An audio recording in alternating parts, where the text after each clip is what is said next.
Welcome back. Now, outstanding unemployment insurance fund payments will resume today for the COVID-19 Temporary Employer-Employee Relief Scheme, or TERS, beneficiaries.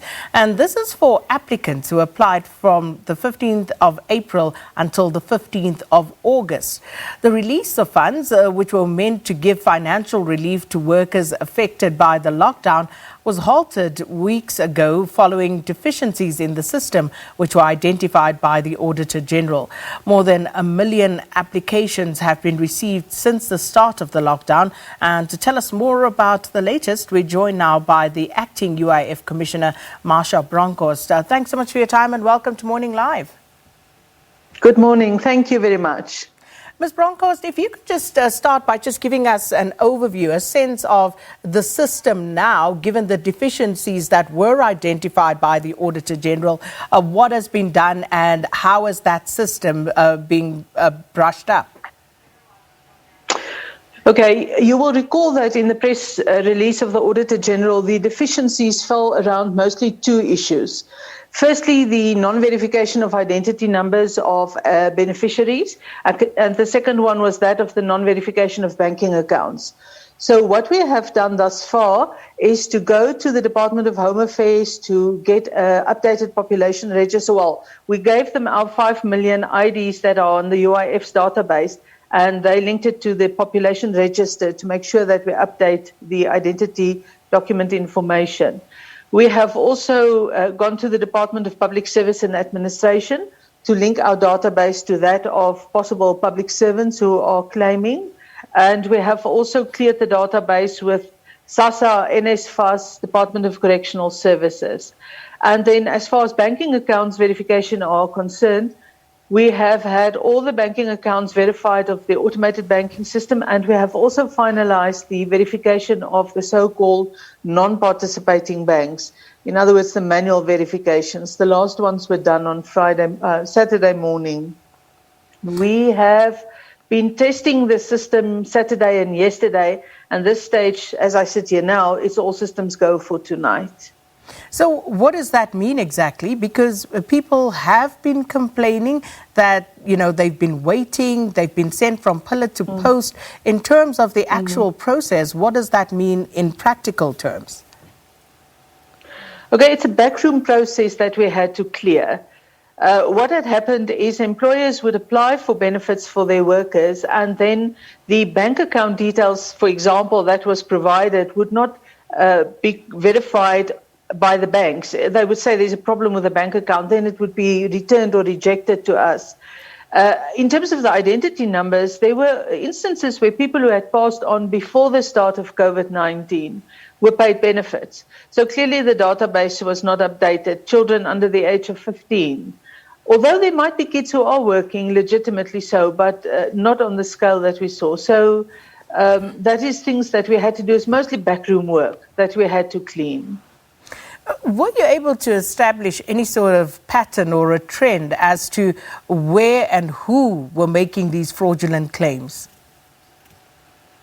No, I think it's too early for us to do that. What the fund has done is to appoint a forensic auditor to follow the money trail. Because you'll be aware that we received many complaints from workers who say, we can see on the system our employer was paid, but we didn't receive the money, or we saw that the employer was paid X amount. We received only half or quarter or whatever the case might be. So this firm of forensic auditors is going to trail the money for us to make sure that the people get the money that is due to them. So just coming back to what we are dealing with at the moment, Ms. Bronkhorst, how will the payments be made, and will they be structured in terms of date of application? Yeah, the payments will be made automatically as we have been doing in the past, and we've decided to start with the oldest payments first.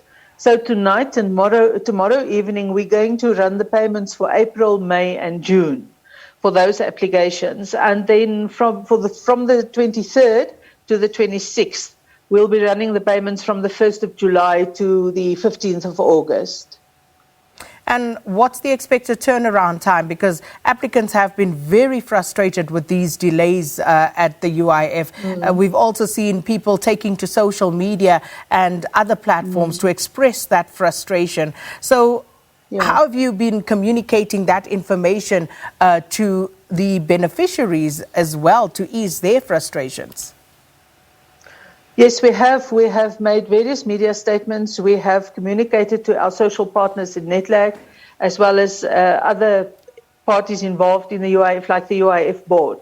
So we're trying to flood the media at the moment with the information so that people can know that the payments are starting.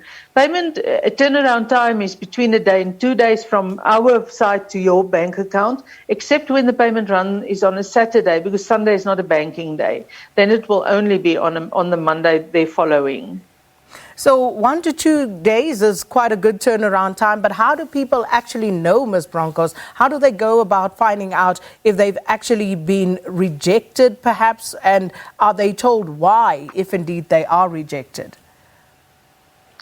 Yeah, the payment run is reflected, or the information is reflected on the website for of the UIF, where you can log on to the TERS website. And they will be able to see whether the payment has gone through. If there's a rejection, there is normally an automated letter which is generated to the employer that says this has been rejected due to banking details or whatever the case might be. We're not expecting a huge number of rejections because of banking details, because we've verified all the banking details that we had. But you know things happen. So it's possible that there might be rejections, that there might be other challenges that we have. One of the biggest challenges we had is that employers did not declare their employees. And if the UIF does not have a record of someone being a beneficiary, it's very difficult to pay that person. Then it becomes another process. So how is the UIF going to move from here on? Because this, of course, has given you an opportunity to basically find out about employers who are deducting UIF from their employees and not paying it over to the fund. So on what scale is that sort of practice happening, and what are you going to do about this moving forward?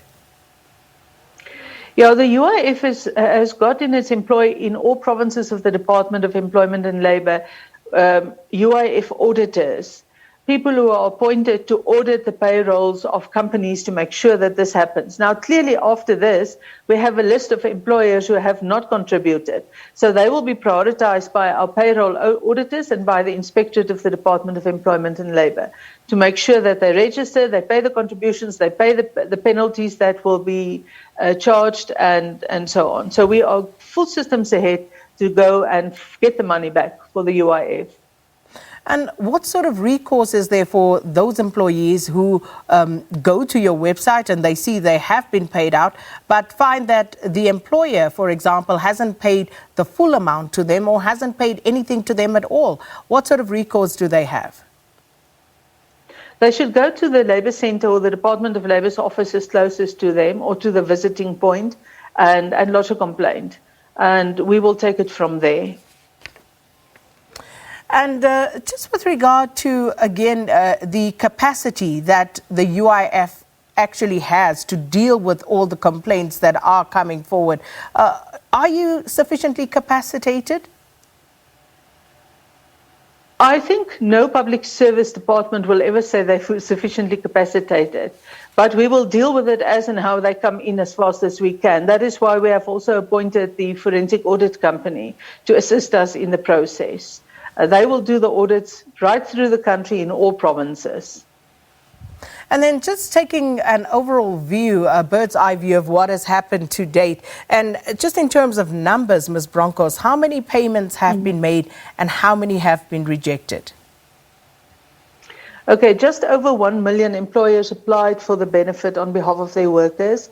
And we have made 850 payments, or we have approved 850,000 employers. The payments went to 9.5 million workers, separate payments to 9.5 million workers. So it is substantial. It's not enough. And I have to apologize on behalf of the UIF for those people who have been suffering hardship. I don't think anyone with a grain of empathy would have wanted this to happen. But it has, and we have now corrected it going forward. And in as much as I want to give you the benefit of the doubt, I think it would be remiss of us to basically give you a free pass on this, because you can say as the UIF, you are sorry all you like. People have been suffering. People have been starving. And I think what they want to know is, one, have you fixed the system? Two, how quickly can they now be sorted out?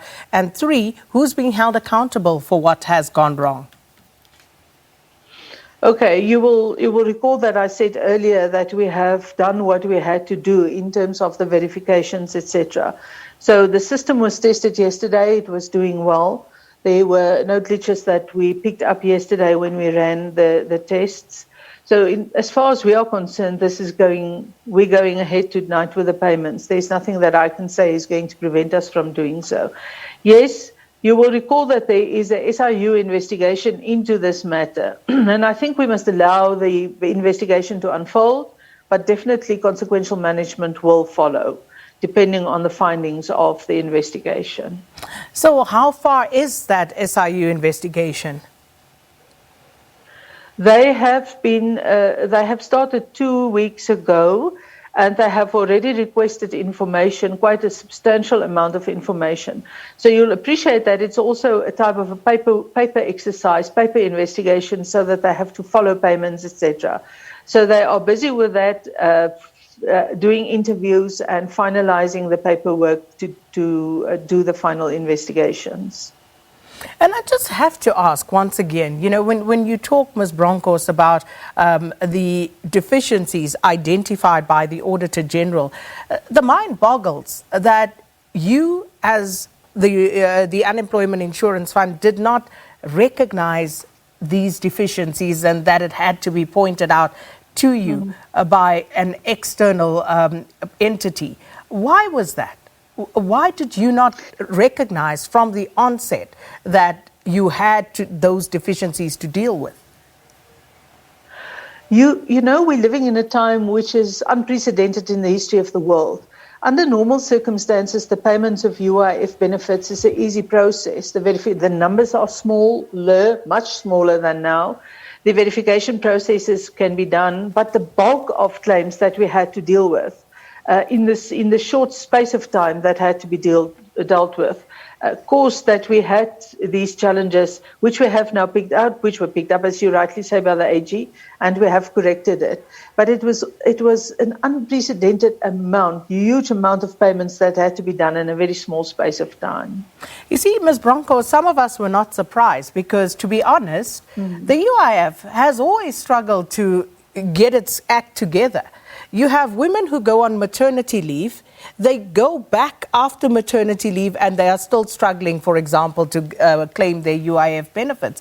So when you actually say, the statement you've just made, that you actually on a regular basis deal with a much smaller amount of people, that is an indictment on you as the UIF. It's an indictment on your system, on your employees, because why are you not getting it right if you are dealing with a few people? Because there was an expectation that this whole thing was going to implode because people didn't trust your systems.